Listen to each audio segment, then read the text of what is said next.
In the 1700s and 1800s, the one unifying belief that most humans had was religion, and so governance was viewed through that mirror.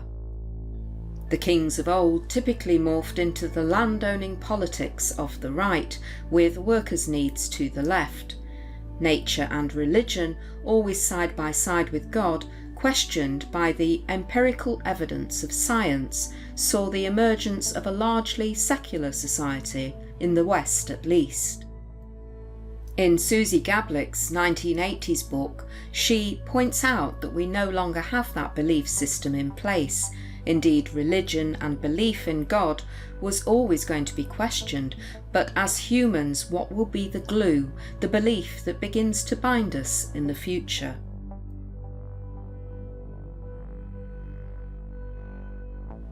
At this moment, we are in a follow-on era from the earlier advent of mass-produced goods, in that of consumption of our aspirations, this too repetitively fueled.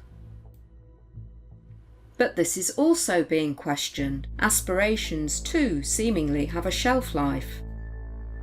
Shifts in focus dictated to by the one thing that has been with us constantly, nature, and our inquisitiveness in understanding it.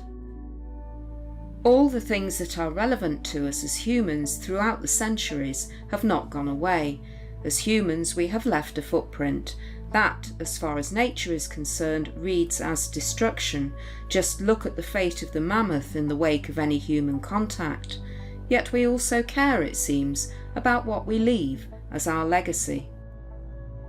Nature, that pivotal indicator in many of our belief systems from the ancient Greeks onwards, still has a close and connected relevance.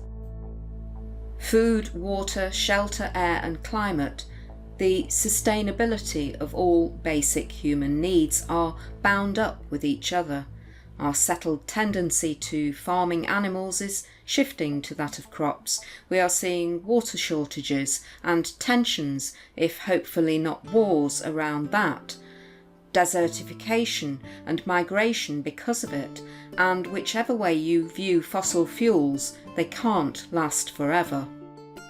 Our globally connected societies and globally affecting policies that surround our basic needs are changing.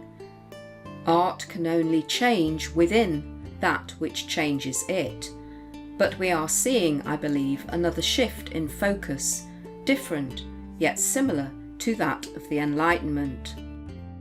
The years spanning industrialization and political thinking post-revolution during global colonization, only this time concerned with our human necessities, territories now connected to different meaning in that of survival and a belief in that. For art, the last 10 decades or so seem to have been all about modernity or modernism, by either holding on to the sunset glow of modernism in the early 1900s or rallying round and discussing a new art declared as postmodern. To be clear, modernism is the term used to describe the era surrounding art, architecture and culture rather than popular fashions. Modernism started around the turn of the 20th century after the Impressionists paved the way for a rethink about what art had to offer, and has been on the wane or even dead, according to some, since the 1980s and 90s, hence the term postmodernism. We already touched on the idea that art doesn't fit onto a neat timeline. In the words of Susie Gablick, this because the timeline for historical events differs from art, as art has a much looser fit. It doesn't have a goal or end vision. It doesn't progress like science or happen chronologically like recorded history. It has also been suggested that art began to encounter somewhat of a field day as the internet broadened its appeal with information sharing. So much became available via the web to see, to be interested in, affected or influenced by in the last few years. And even more information has amassed.